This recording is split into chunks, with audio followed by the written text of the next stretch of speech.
ใส่พริกป่นไปเลยหอมโอ้หอมแจ่คือหอมอยู่ดีป่ะ คือบ้านนี้มันเป็นอย่างคือหอมก็เจ้าคือหูจักเนี่ยนี่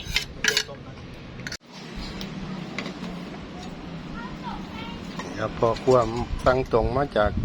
ลูกครึ่งกาฬสินธุ์ศรีสะเกษพี่น้องลาบป่าสูตรบ้านเฮาเลยล่ะนี่ไปยังไงเป็นไล่ๆนะปลานิ่นนี่ครับลาบปลานิ่นสูตรผสมผสานปลาเอ็ดกาฬสินธุ์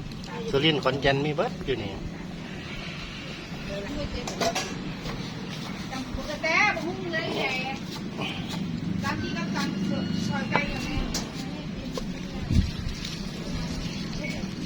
ลาบปลาสูตรลวกแบบบ้านเฮาเนี่ยครับเลย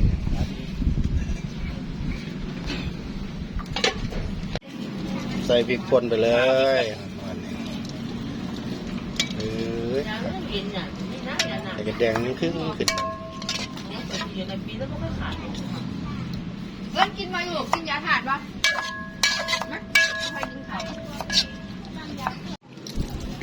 บอกเบอร์ว่ามันน้ำลายนะโจ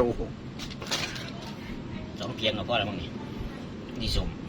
ก็สิ้นเหมือนกันสมมันสิหวานชมกันก็ยิ่งสู้เลยนานขึ้นมาพระเยซูพี่น้องลงไปพระเยซูนี่แซ่บหลายใส่หน่อยแซ่บหน่อยใส่หลายแซ่บเอาเกลือลงไปพี่น้อง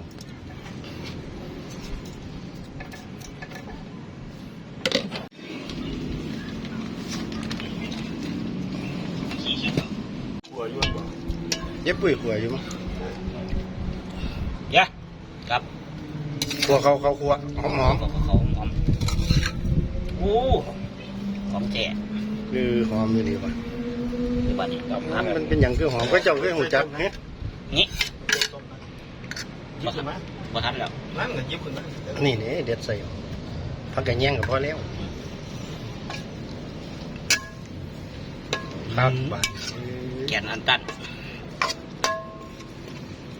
ใช้ตะเกียบรุดได้ดิลาบปลานิ่นปลาลาบปลาข้าวเหมือนกันเลยเฮ็ดจังใดอันบ่มีปลาข้าวเนาะพี่น้องกินปลานิ่นนี่แหละเฮ็ดแบบลาบปลาข้าวเลยข้าวจะไปกินที่บ้าน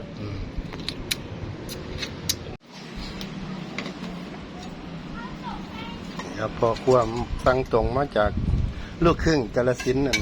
ศรีสะเกษไปยังไงไอ้บดแซ่บไปหาหมอ